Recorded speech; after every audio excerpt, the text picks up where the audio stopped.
Forget pitch fests and hotel ballrooms. My guest today here is Brody Lee, and he is here re-engineering events into immersive experiences powered by AI, where it's actually shaping all the details. It's co-created with the audience, and breakthroughs aren't just sales. It's actually, he has it set up to donate clean water for millions of people based on what's happening in the room. So his personal experiment with all of this is to build a seven-figure event in only 100 days with absolutely no safety net. So no previous email list, no ad spend, none of his personal cash putting into this. And he's doing this all so he can prove what's possible when business equals impact. It's completely redefining what events are in this new phase of AI and technology and kind of human disconnection. So he's flipping the script. He's going to dive into it now. Brody Lee.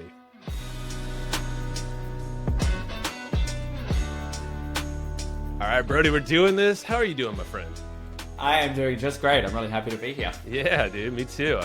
We got connected recently through Charles Bird. Got to give him a shout out. Always do. Yes. And we have a lot of mutual friends. We were just talking about Greg Merrilees, another buddy of ours who is just awesome. He's been on the show a ton of times. So, but you are the events guy, and that's hopefully I have that reputation. Yeah. Well, that's what I hear, at least. A word on the street is, and you get some big plans, which I want to talk about and how things are changing because, we talk a lot about AI and how things are changing so much on the show for entrepreneurs and just everyone alike. But like, you're kind of spearheading this whole like reinvention of what events can be, are, and yeah, you just have this interesting, background track record of doing them, but also what they can become. So I guess any thoughts on that before we dive in?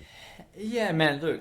Look. I come into the event space with I was fortunate enough to work for Apple at the time when Steve Jobs was around. So the late 2000s, early 2010s. And I got to see firsthand how he did these incredible events, these product launches that just captivated people around the world and forced millions of people to come into stores to the point that people were waiting outside overnight to get the latest iPhone and they would queue up for hours and everything. And so our product launches were amazing, but they created a quality problem for us, whereas our one-to-one sales model, where you go into an Apple store, you get that specialist, which is Apple kind of redefined retail in that way, and everyone ended up copying them, but it fell apart. And so part of my role when I was training their leadership, their executive teams as a sales trainer, I would support them with like, how do we sell one-to-many? How do we get people in our store environments, having somebody at the foot of a table at a launch and facilitating a sales conversation with like 40 people at once, which is great. It was a really awesome time to be there. And so I kind of had this PhD style education from Steve on how to sell one-to-many, which is an amazing, amazing, amazing experience. And I learned a ton from the guy. And so coming into this space now in the personal development, business development, kind of coaching, consulting, creator kind of space, I've been able to take a lot of what I learned from Steve and implement it into our strategies around how we help people to create events that truly touch, move, and inspire people.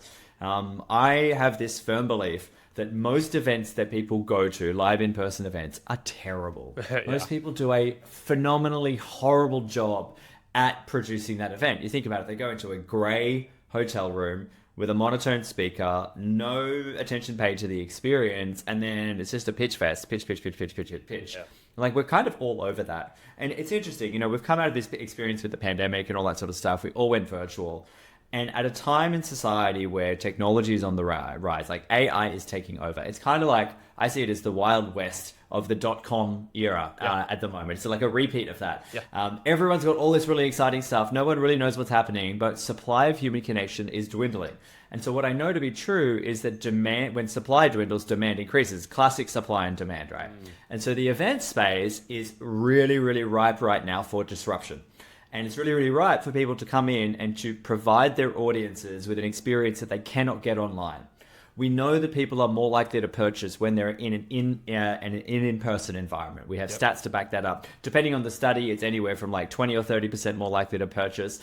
We know that people also have more affinity with brands. They're more likely to trust them. And also, they are less likely to develop they are more likely to develop a long-term relationship with that brand when they've had a tactile experience with them. Mm-hmm. So what does that mean for everyone listening here? It means that if you are in the high-ticket space, you have an offer and you're serving people, if you are not running running some sort of an event, either as an acquisition strategy, which is our space, or as a client kind of success strategy, then over the next 3 to 5 years, you are really going to be left behind.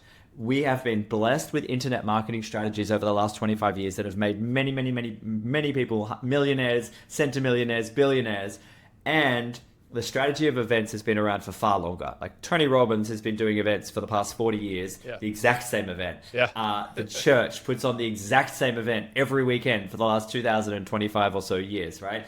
We've been gathering at events from like blood sports at the Coliseum, political movements, all that sort of stuff, right? So I'm going to bet on that strategy. And what's really interesting right now is that the way that we're approaching this is that we're redefining how people think about these events.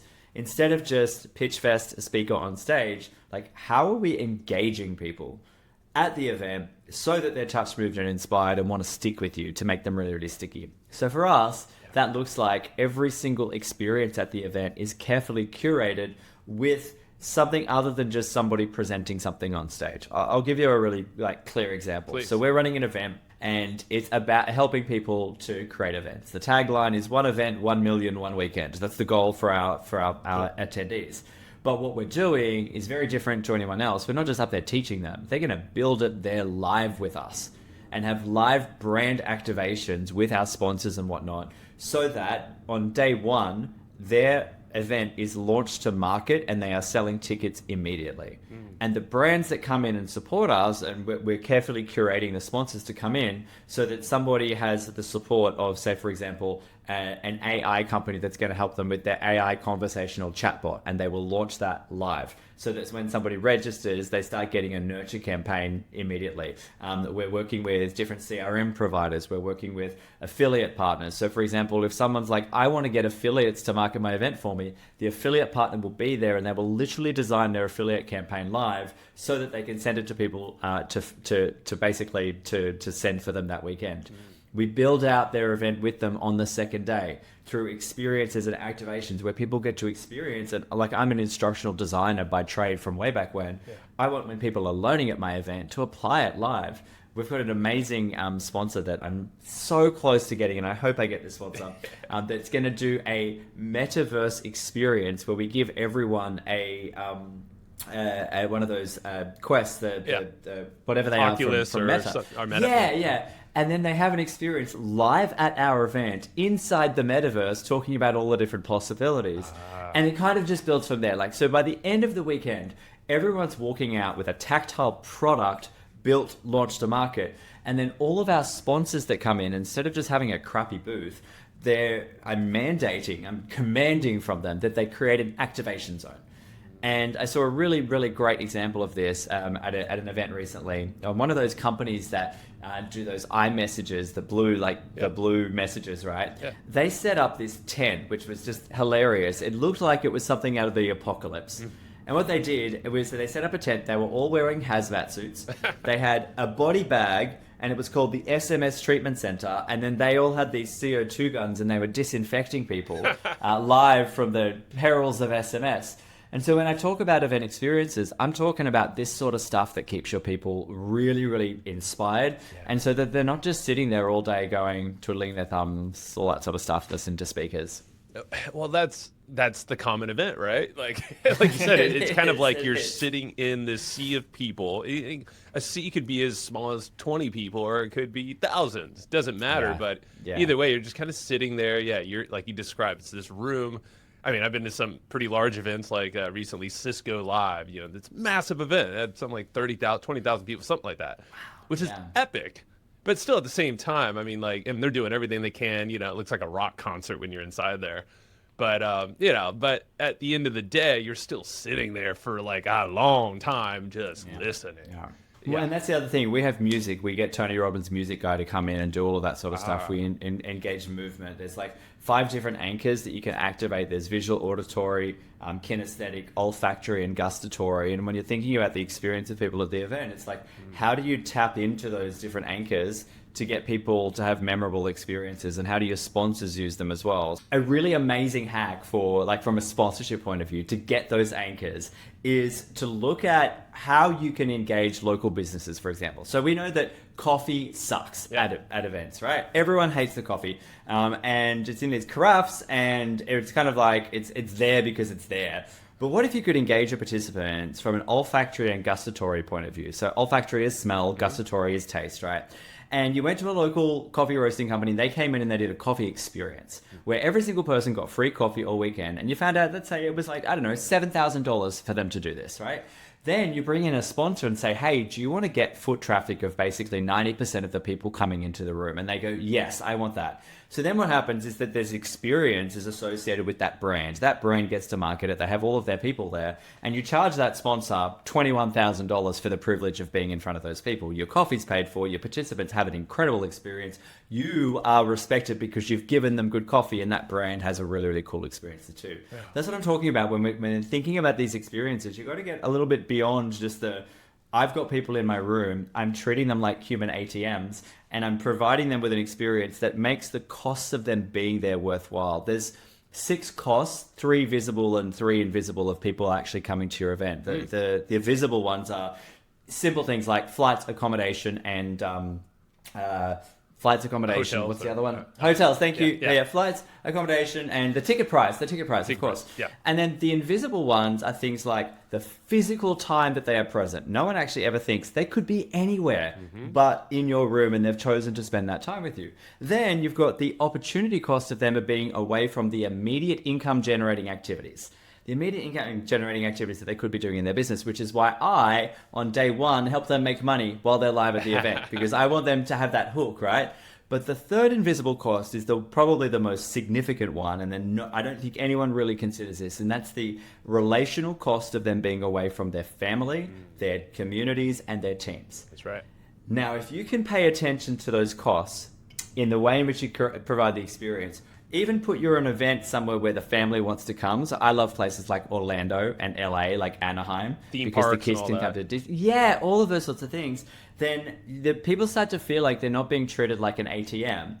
And of course you want them to buy your stuff, but I guarantee you your conversion will increase when you pay attention to all of these things. Yeah. You know what's funny? This reminded me of, I don't know if you ever went to these Glazer Kennedy events back in the day. GKIC, Dan Kennedy. And basically they ran these massive marketing events, and it was great, direct response type people. But they had a whole rule, basically, when they put their events on, there would be massive thousands of people and very successful. They would put them in very not ideal locations or places like right by an airport. So I guess it's convenient, but they didn't want to make it easy for people to leave and actually do things around. They wanted to keep their attention locked in. And so it was not family friendly. It was like nothing was walkable. I remember very clearly, one was at like O'Hare Airport in Chicago. I'm like, there ain't nothing around here I want to do. Yep. It's way I play the same game as well. So like when you think about all of those places around Orlando, none of them are easily accessible to anything else, right? They're all out of the way. I was actually at a really cool event last year by Amber Spears. She's one of our clients. Yeah, she's awesome. And she does the Forums Mastermind, and she put it at the Conrad in Orlando. Now, the Conrad is inside a gated community in the middle of a compound in the middle of nowhere in Orlando. Yeah, it's awesome. a beautiful venue. It looks like it's like from outer space or something. It does, yeah. And they've got this amazing man-made lake that took them like 3 months to fill and all this kind of crazy stuff. But to your point, like I do look at those sorts of things as well. Like I'm a big fan of the beach. I would love to put my events close to the beach. Yeah. Awesome. But the challenge is that it's so distracting for people to be in that environment. And usually when there's a beach, there's like towns and all those sorts of things. I agree with you.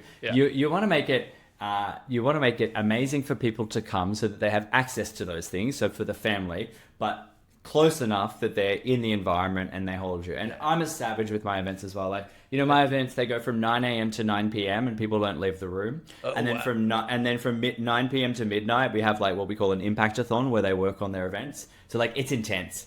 And part of that is by design, because I'm not wearing them out, but I'm trying to get them into the buying state by getting them fully immersed in what they're doing. And it's great for me. So like the people on day one, when they launch their event, when they get great success and they're selling lots of tickets, think, oh my God, Brody's strategies really work. This is awesome. I want to keep working with him. And for the people that are struggling, they're like, oh my God, I need help. I need to continue working with Brody. So it helps me out with my conversion as well. Absolutely. I mean, I've been to, some types of events as well where it's like doors are locked, or at least it's like it has that illusion of like, we are here, we're together, you're committed, and no one's leaving until you do the thing, basically, like whatever that. If I could take their phones off them, I would, but I don't think that would fly. Yeah. Well, how do you get people to prepare for something like that? Because I feel like some people would be like, whoa, hold up. Like, I guess how much do they know ahead of time, or like how do you get that commitment? Well, I've just revealed all of my secrets. So anyone that's coming to my event after this is going to know exactly what we're doing. No, look, part of what I do is actually I don't let the event itself. I don't publish the sessions. Got it. I don't publish anything about what's happening. Who's like they'll know who the speakers are beforehand. But one of the things is that I don't give them a blow-by-blow breakdown because I don't want people to selectively choose what they're coming to. It's like there's this allure of you got to be in the room. And we set a lot of intention around that at the beginning. Yeah. It's like you've chosen here for 3 days.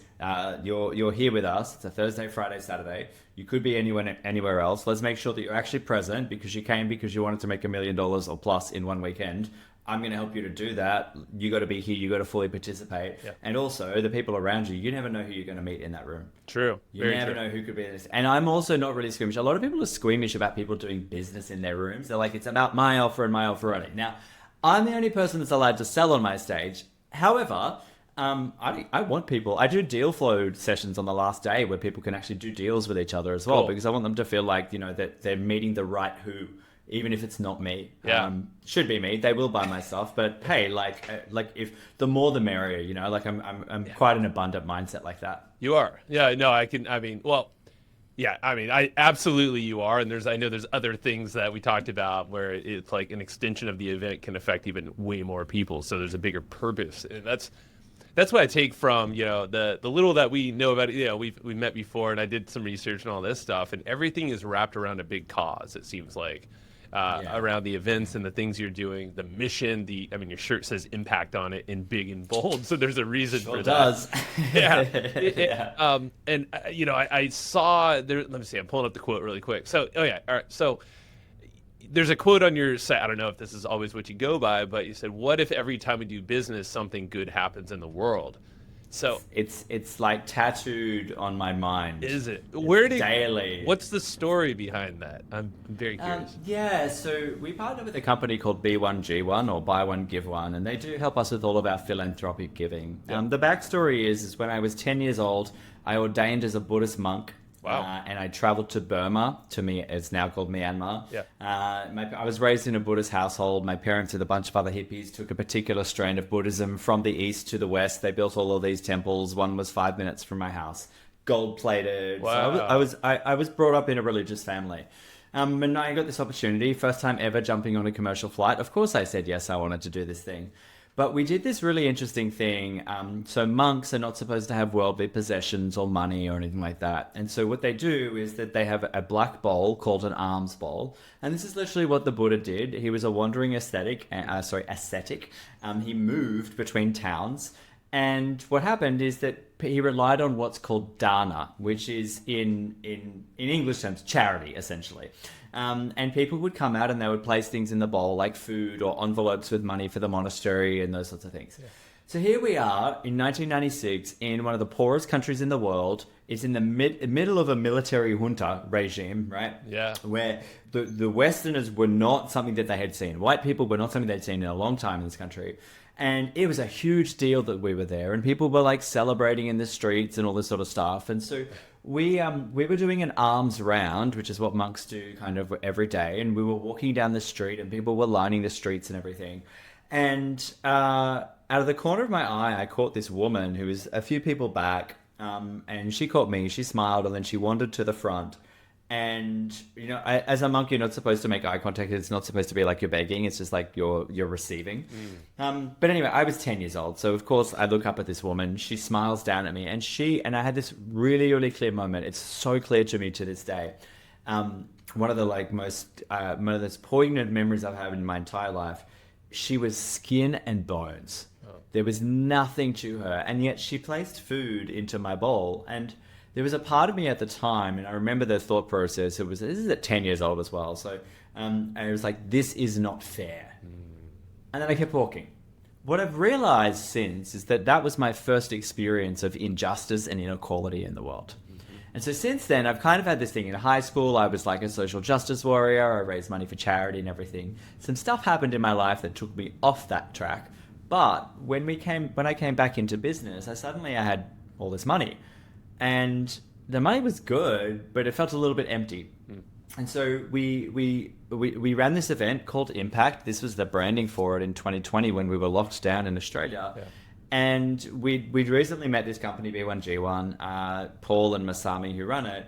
And there's this idea, like, what if every time we do business, something good happens in the world? And so what they do is they embed micro-giving into everyday business tasks. You send an email, a meal gets donated. You send something happens, a new client signs, 10 days of clean drinking water.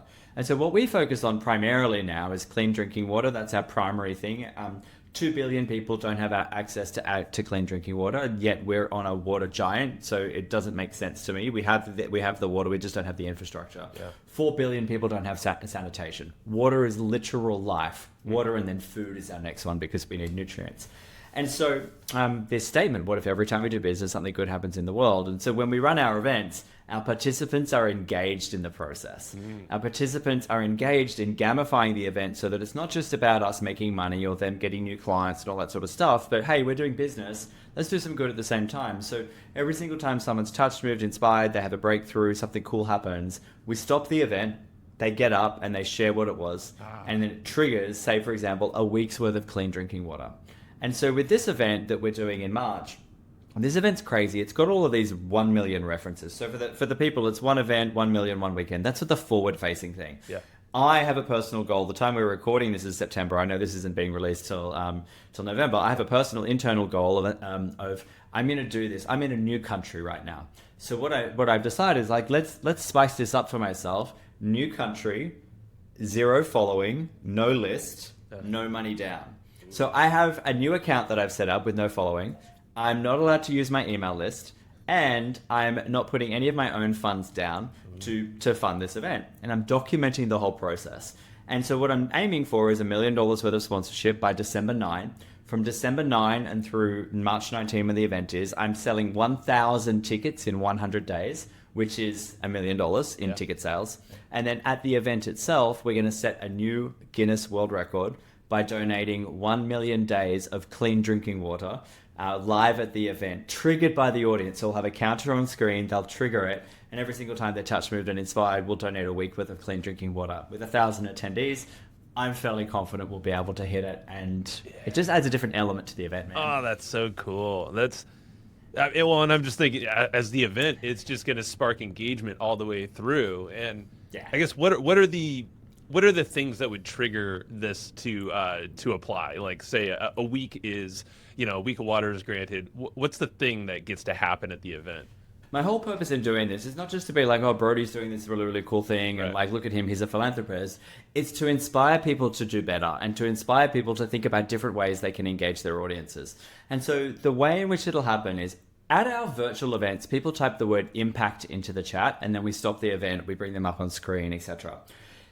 There's a technological challenge at the event, at a live event, in that how do we get a counter up on screen to register live when somebody is touched, moved, inspired, they have a breakthrough, or they want to do something cool. Yeah. So I don't know what that trigger is yet. That's part of the next little while for me to figure that out, but we're going to do it. There'll be some technological thing that we can do that'll make it really, really easy.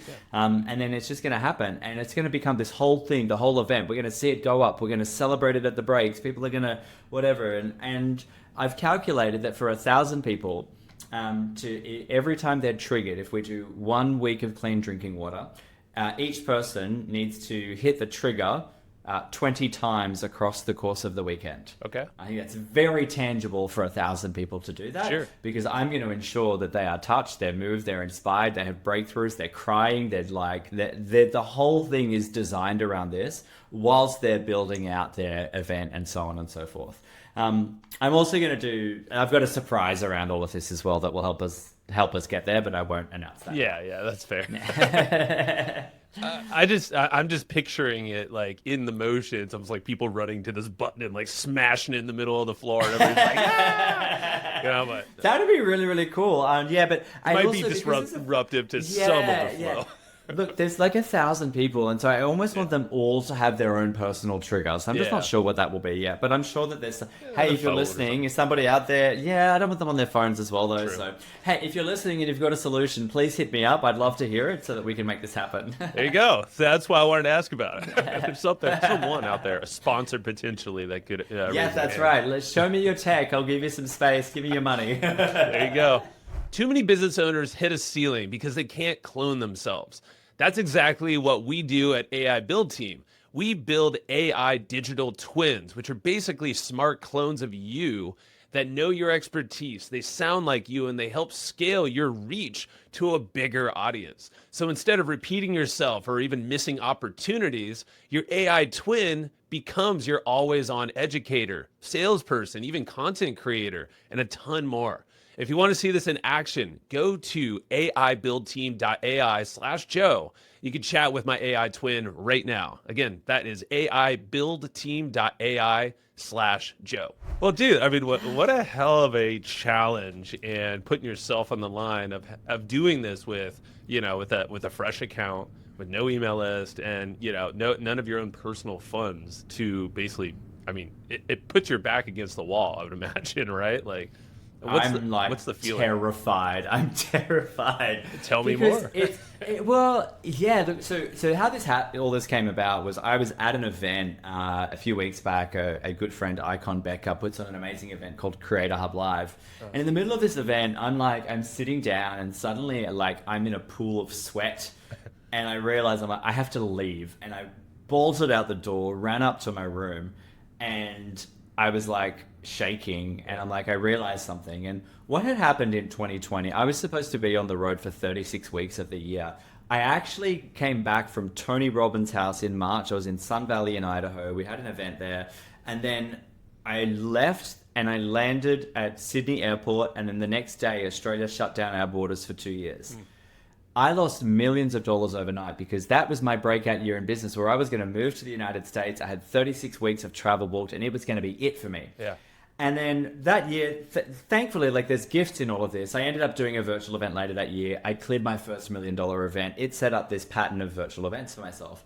But what I realized at this event with Icon and everyone, I was like, hang on, when was the last time you did something big, Brody? You've got clients doing 1,000+ people events. You've been on stage in front of 15,000 people at somebody else's event. Where's yours?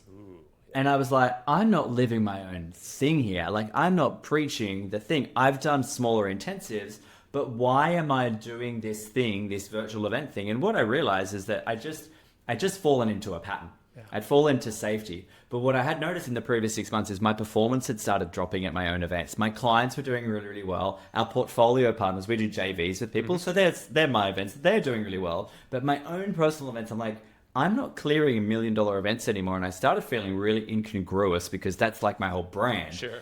And so at this event, I this come to non-denominational Jesus moment where I was I'm not religious, so I gotta be careful. So I had this moment, and I'm like, okay, you have to change the game. You have to do something that's so unique and so powerful. And so I literally, actually, I'm gonna just, if I can bring it up on my phone here, because I'm documenting this whole process now. And so this event that I'm doing, do you know those notepads that they have in the hotel room that no one ever uses with the little pens and everything? I always take them home because I feel like I use them at my desk. Well, there you go. Okay, yeah, cool. I know what you mean. Yeah. So I wrote this thing down, and it's there, and it says, new country, no following, no list, 1,000 tickets, 100 days. It was August 17 at the time. I gave myself 2 weeks to mentally figure it out, and then I was going to go boom, okay, I've got my 100 days to do my sponsors and then all that sort of stuff. And what it did, you're right, it put my back against the wall, but I was in the room when I made the decision to do it. I remember I got up off the seat, I turned around, I sat down again, and then I got up and I'm like, I don't know what to do. And so I got on a call with my chief of staff and I said, I think we're doing this. And she's like, finally. And I'm like, what? She's like, I have been waiting. You've been playing such a small game. And so it inspired out of that. And like I said, man, I'm terrified. Yeah. I'm putting so much on the line for this. But one of the really cool things about this, the passion that I have for this, the way in which it's coming across and the narrative behind it, I'm finding people are falling over themselves to be involved. People want to be a part of this. Yeah. And this idea of this world record that's kind of come in, I was literally riding a bike down on the West Side Highway here in Manhattan. Yeah. One day I was riding down and I'm like, oh, wow, no, that's like the true reflection. That's the true, I guess, what's the word? It's the true culmination of all of my stuff around impact to do something powerful like this. Yeah. And what a great experience for the participants to be involved with something so much more meaningful than just come and learn how to make money. And then at that point, once I'd got that in, I was like, I am all in on this. I am not wasting a moment on this. I'm documenting the whole process, and I'm going to enroll as many people as possible in this. So I'm well on my way to my $1 million in sponsorship, looking for more, but I'm quietly confident I'll hit it. That one's not as important to me as the 1,000 tickets in 100 days and helping people to do their own event stuff. But the point of it is that I want to prove to people that you can do it with no money down, with the right vision, with the right enrollment skills, all that sort of stuff. Yeah. You mentioned impact. I'm looking at it on your chest there. Do you think that's the missing link for a lot of folks when it comes to maybe not just events, but like you said, it was empty earlier with money, like with just the money aspect, and you almost like kind of lose touch of maybe the reason why you're even doing something. I know so many billionaires that are manifestly unhappy because they've got all of this money and they don't know what to do with it, or they've exited from their businesses and they've got all this money and they're like, I miss the days when I was doing that sort of stuff. Yeah. What I know to be true is that, that there's an old saying, whoever said money can't buy happiness, you've heard that, right? Yeah, of course, yeah. The follow-on from that is simply hasn't given enough away. Whoever said money can't buy happiness simply hasn't given enough away.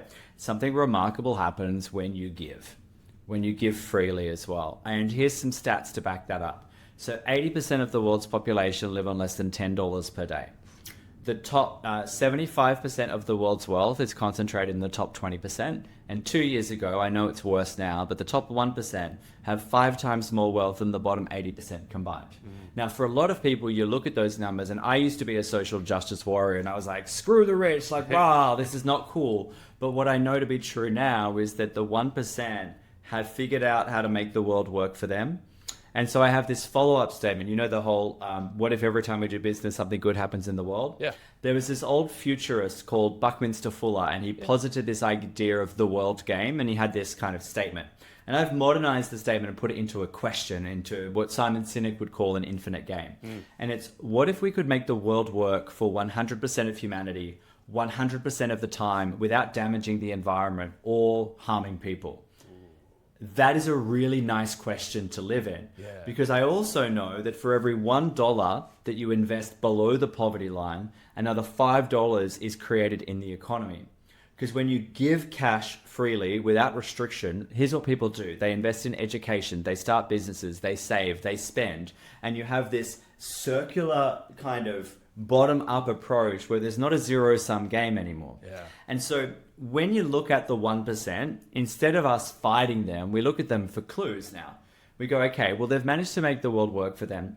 Some of them have damaged the environment and harmed people. Sure. Yeah. But there are some clues around how to make the world work for you. And then by extension, the people that, first of all, you love, then your communities, and then the wider world. So the foundation that we're setting up as part of a larger project we're doing in space is called 1 Down, 99 to Go. At Apple, we used to have this statement when Apple had a 1% share of the personal computer market. That they were 1 down and 99 to go in terms of getting that share, right? And so it used to be this rallying cry, and I've like kind of co-opted and go, okay, cool, as humanity, we're 1 down and 99 to go. Yeah. To answer your question in a more direct way, Yes, I believe that everyone gets into business for good initially. First for themselves. They're like, I want to create a better life for myself and my family. And every single time I have an event, I ask people why you got into business in the first place. 95, 90, actually probably 99% of people say, I want to have an impact on people's lives. Right. And which is great. And it's, a few people say, I want to make money. Also really, really cool, right? Yeah. What happens along the way is we get so caught in the weeds, and I'm guilty of this as well. We get so caught in the weeds of the daily machinisms of our business. Where's that next lead coming from? Where's that next check coming from? This system is broken down, all this sort of stuff, that we lose sight of the bigger picture. Yep. We are in this planet for a very finite period of time. You know, that if we were to put all of history, 13.8 billion years, into a 24-hour block, that was history, right? The time that you and I occupy on this little speck of dust floating around a ball of gas in this infinitely expanding universe is literally 1/1 trillionth of a millisecond to midnight. We're here for like a blip, right? Yeah, yeah. So given the choice between living a life of mediocrity and following someone else's path, or living a life of true impact and meaning, I want to know that my contribution to the planet far outlives me. I want a million-year vision. I want this thing that kind of pulls me forward. One of my keynote speeches is around the million-year vision. That's and good. look, here's what's really important about that is that, you know, some people have a 1-year vision, some people have a 10-year vision. When I ask this in my keynotes, who here has a 1,000-year vision? No one puts their hand up. 10,000, no one puts their hand up. Million-year vision, I'm the only person to put my hand up. And people like whenever I'll ask you a question. Yeah. When you set a 1-year vision or a goal, what's the first thing that you kind of do after that? I definitely want to write it down and set some. I like to work backwards, so you figure out the plan and kind of map it out. Figure out the plan, right? Yeah. So you start planning around it and you get into it, and then it's like boom, boom, boom, boom, boom. You're working towards it, right? Yeah. But when you ask somebody to do like, what's your million-year vision? They're like, why would I do that? And that's the clue. Instead of the tyranny of how, we get stuck in the question of why, which is far more powerful than a how, because the why gives us more meaning, it gives us more power, and it gives us more agency over the future. We sit in this infinite thing of why. Why would I do this? What would be possible? What if the world could work for 100% of humanity 100% of the time without damaging the environment or harming people? Yeah. That's a really unique position to be in, as opposed to being stuck in the weeds of where's the next lead coming from, all of those sorts of things. It becomes this thing that kind of pulls and propels you forward. Right. Now, for myself, am I perfect at this? Hell no.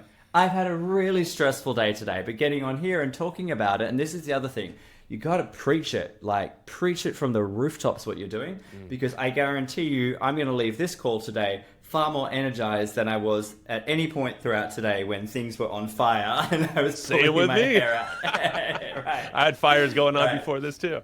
Yeah. Well, and so how would you get yourself, maybe not you, but if you were to think like other folks or people you advise, like, let's say they have this vision, they leave your event. And now they're starting to think of this 1 million year vision. How do they keep the vision strong? Like, how do they always have that way to propel themselves further when things get stressful? Like, what do you do? So I have this statement in our business: we always come back to impact. We always come back to impact. One of my old mentors, Taki Moore, he said, "Fix nervous with service." Fix nervous with service. And so when shit's hitting the fan and all those things going up, the best thing you can do to get out of your head and get momentum is to get in the service of other people, whether it's clients, whether it's whatever. So when you think about building out your mission, take one step towards it. Take one step towards it that's going to excite you. I got on a call with somebody earlier today that I'm trying to bring on as a sponsor for the event. And I was having a shitty day beforehand. And then I explained everything that I'm explaining to you about the event, like the challenge and all that sort of stuff. And by the end of it, I was like, hell yeah, I've got this. Hell yeah, screw this other stuff for my day. This is really, really awesome. Yeah. So the other part of this is for people is to verbalize the crap out of it. Because when it comes out of your mouth, it's no longer just an idea, it's a plan.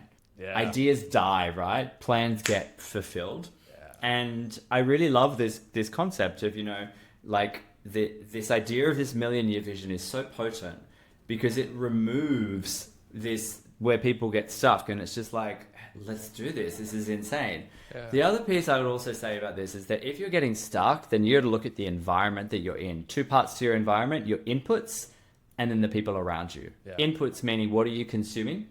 What are you consuming online? I don't look at other people's social media. Yeah. I do not look at my competitors. I occasionally get sucked into some political stuff, which is really bad because it's such a toxic environment at the moment. Yeah. But I try to avoid all of that because what's happening on the social media is that people are hijacking your brain and hijacking your attention for their own game. Now, am I hijacking everyone's attention for my own gain right now? Absolutely. Of course right? you are. And I'm shameless about it. And I need to protect my energy so that I can stay on mission. We call it being on mission 24/7, 365. There's no rest with this sort of stuff. Yeah. This is something much bigger than you.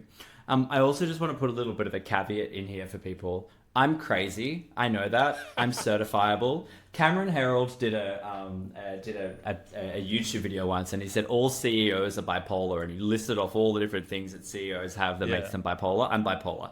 I think we're all we're all there, right? And so, but I'm crazy. I have these really big things. Your million-year vision doesn't need to be as expansive as mine. The fact that I'm taking 280 people up to space to run an event that's going to be broadcast for 24 hours to raise $10 billion for charity does not need to be your vision. Notice how I just dropped that in there. I had a note about that, but I was wondering if you'd bring it up. Yeah. Look, your vision could be as simply as I want to provide for my family. I want my family's legacy to live on. I'm so all the power to you. That's powerful, right? Yeah. I just think a little bit differently, and that's my thing. Well, it could be the 1 million year legacy of your family. I mean, however it shapes up, you can make it bigger, expand, but yeah. And there's one other thing as well. So this is why events are also infinitely more powerful than anything else you can do in the marketplace. So internet marketing strategies have been around for 25 years. They're designed to hijack your brain on these devices that I used to help sell. Part of the problem. Ironic. Ironic, yeah. And then people have been connecting, gathering, right? I've got a book over there called The Art of Gathering. Yeah. We've been basically gathering together as a tribal species to connect, to communicate, and engage in commerce for about 300,000 years, ever since we were chimps. Even before then, chimps were always communal as well.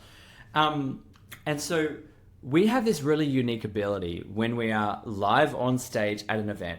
A couple things happen. First of all, when you're in person with someone, your magnetic fields intertwine, and there is a connection. They've actually shown this on infrared. I don't know if it's infrared, but with tech, right? It's heart math and all that, right? All that sort of stuff. And what we also know is that every single word that comes out of your mouth, has an impact on the person that is in the room. I went to a Tony Robbins event. I heard the right message. I was in the room at the right time, heard the right message that completely altered my perspective on life, that made all of this possible.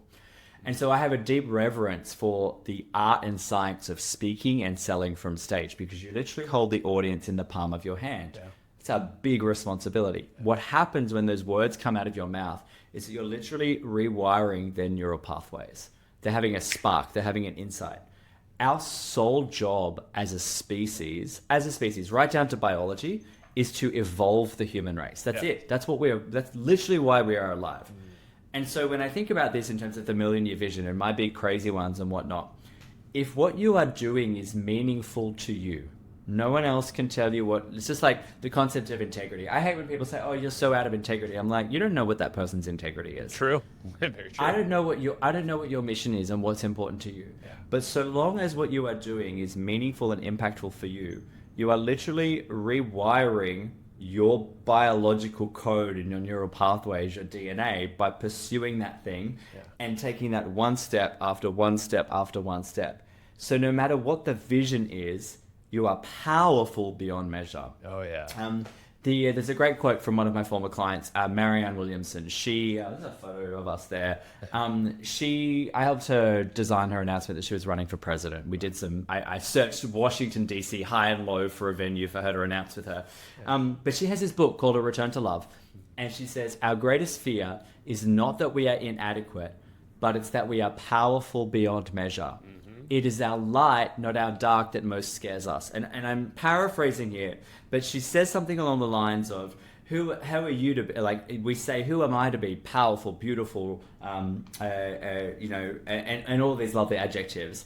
And then she says, truthfully, who are you not to be those things?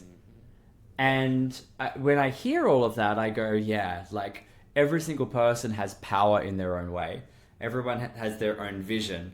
And that power is something that you uniquely hold. And so go forth with it, do the thing. Who cares what anyone else is thinking and saying? And just by your presence on this planet, just know that you have power. You have a one in 1 trillion chance of being alive. Like make some use of it. Ain't that the truth? I mean, there's so many like wild stats when you start to put perspective in front of someone or yourself as that reminder, that constant reminder that like, hey, if it ain't up, it's all about you. You have to take charge of this thing, but have that vision so you know exactly where, at least the direction you're headed, right? You're not going to know the full plan because the why is so big. Like, it's an infinite game, like you said, Simon Sinek. Yeah. I mean, it's all wrapped up in there. Now, just to kind of start to close this one out, you mentioned AI and you're redefining a lot of everything that you're doing in your events with AI. My brain goes to like, so are virtual events, like, are they just not as important as the in-person events because of human connection? I don't know, some thoughts there, or just other ways you see AI and this technology that's just rapidly evolving. Like, how is that going to shape how events and just human connection are working? Yeah, so I don't think virtual events are dead. I just don't like them anymore because I've done too many of them. And I've got lots of clients that are very successful. I have a client that had an event with 900 people on it, which was 3 times more sales calls than his team did in the previous 3 months, right? Wow. They're really powerful. They're low overhead, all of that sort of stuff. Yeah. But when I think about what human beings desperately want and need right now, it's that in-person connection. Yeah. And I think that we need people to be at the forefront and the vanguard of this as we are moving into this AI world. Yeah. And if you're not using AI to enhance the experience, then you're dumb. Yeah. Sure. Right? Yeah. So like a couple of examples of how we're using this to support. So we've fed all of our stuff, all of my IP, every time I've spoken on stage into our AI. It has a knowledge bank that understands how I think really, really clearly and all of the strategies. We've also fed now over 1,000 hours of Steve Jobs selling from stage into that. I got a hold of some incredible footage. Cool. And it's now trained, or it's being trained right now. It's training. It's got its training wheels on like helping to craft speeches and talks and pitches like Steve Jobs. There was very unique things that he did with language, embedded commands and stuff like that. That to a casual observer, it looked like just a dude in a turtleneck. There's a quote actually in a turtleneck, yeah. But what it was like a carefully curated sales pitch. This person says it's a carefully curated product demonstration sales pitch, corporate cheerleading, something else, and a dash of religious revival for good measure. And it's true, right? And so we've tried to get that into our AI. What it's allowed us to do is go from ideation, from I want to put on an event, to create an entire ideal client profile for the person that we want at that event in seconds. Yeah. Then from that, ask a couple of questions about the event that we want to put on and about the different features of the event to produce the copy for a landing page that can then be programmed into GHL. And we're trying to get it to a position where it gets programmed in, a CRM like GHL or whatever. So it gets programmed in automatically. And then it designs all of the scripts for ads, all of that sort of stuff. My time to first value with our clients, and this is why I can get them to build their event live on day one with us, is literally 10 minutes. I can have an entire event built out in probably about an hour. The marketing about 10 to 15 minutes with the right inputs. Wow. And so it's trained on all of this sort of stuff. And so what that means for our clients is great. It means that instead of all of the hard yards, now I still make our clients watch the videos and learn the stuff because it'll help them to get better outputs from the AI.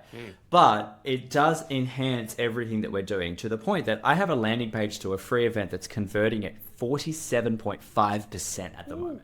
All right. That's good. Which is just nuts, right? Yeah. Now, truth be told, like in full transparency, the VIP upsell at the moment, I haven't nailed that with the AI yet, and it's tanking. But on the front end, we've got that. So the optimization for us is the next one.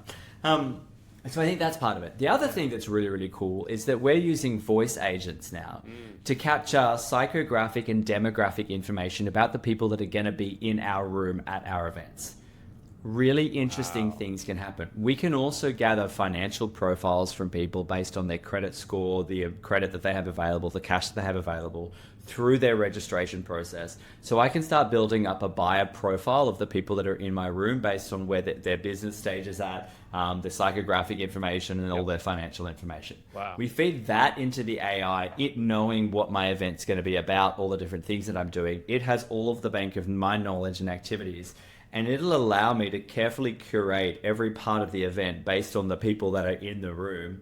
And at the same time, if I need to, make live adjustments in the room to the activities based on what's happening in the room. A really good example of this, a client did a pitch, all that sort of stuff. We had some data from the audience in the room about their hopes, their dreams, their aspirations, their fears. They filled out a survey. I grabbed that survey whilst our portfolio partner was presenting. I put it into our AI, and it produced a repitch script that was perfectly tailored to the audience in the room. Wow. I then used that script to do the repitch, and I extracted an extra $75,000 out of the room because it touched on every single point that they had just told us about. And then it allows us also for like the main pitch as well. So these are the people in the room. These are the things that they need. So I hit them in the pitch with every single thing that they've told us that they need, and it just makes our offer seem inevitable to them. Then post-event, well, pre and post-event, they have a voice agent that they're developing a relationship that before the event that's making sure they have everything that they need, all that sort of stuff. We have a text agent going as well. And then on the post-event, all of the post-event follow-up is done by a chatbot that's like checking in with them. How are you going? Like if they purchase, they get like an onboarding sequence. If they didn't purchase, they get a sales conversation that's happening in the DMs or a voice agent's calling them. Yeah. Like there is so much opportunity here for us to be able to create incredible experiences for people using this technology while still giving everyone that personal touch of you being at the event and reducing the workload on your team that would normally be like a manual lift for people so that you can focus on giving the right experience in the room. It's personalization to its max. I mean, like literally where, before, during, and after, and well after, I'm sure, get follow-ups. And that's an amazing use of AI and technology blended in with human connection and what actually people are looking to get, or maybe they don't even know quite yet, but it's helping extract that out of them so they can then do something. Yeah. Freaking awesome, Brody. Thank you. I appreciate that. We've worked really, really hard on this stuff. Like it's a work in progress. And obviously like we're still developing it for ourselves. But the cool thing is that with this event, we're going to have an amazing case study for us, like end to end. And then what we're doing is part of our our rollout next year is to start rolling the whole end-to-end system out with select clients. And then what we're going to do is we're going to take it to market as its own product, as a SaaS product as well, so that even if people are not in our world, they'll get access to the tech. And then I've got another revenue stream coming in. It's not necessarily about people in our world. Obviously, that revenue stream will be programmed to try and get them to buy our stuff. But makes sense. But it's a hell of a way to launch something like this as well. Yeah, it is. It really is. Yeah. Well, as we wrap up here, I'm just thinking, because you're such an impact guy. So if you were to speak to the person watching, listening right now, what's one, if you want to leave them with like one belief that can completely change the way that they show up in the world, what would that one belief be? I always tell people this. It's like, you're extraordinary. Like you really are. You have survived every single day that you are on this planet. And this planet is not designed for you to live in. Like it's the safest time in history for us to be alive, but we are constantly assaulted by messages that telling us that we are less than, by people telling us that we are invalid because we're a part of a particular socio-economic group or some cultural group and all of that sort of stuff. The internet is a cesspit at the moment of just everyone warring against each other. And so if you ever doubt your place in the world or the impact that you can have, just remember that you've survived every single day. You're the only person that has your exact experience. You're the only person that has it. And there are people out there that need to hear you and your message. They need to hear the things that you've been through, the trials, the tribulations, all that sort of stuff, so that it gives them the power to maybe take that little step forward towards what their dream is. You know, I come from a background of, I was sexually abused when I was a child. I went through all of this drug stuff, all of those sorts of things. When I talk about those sorts of things in my keynote speeches, if just one person is impacted by the message, then I know that my life is meaningful. I know that it's like all of that stuff that I went through was worthwhile because it's helped somebody else.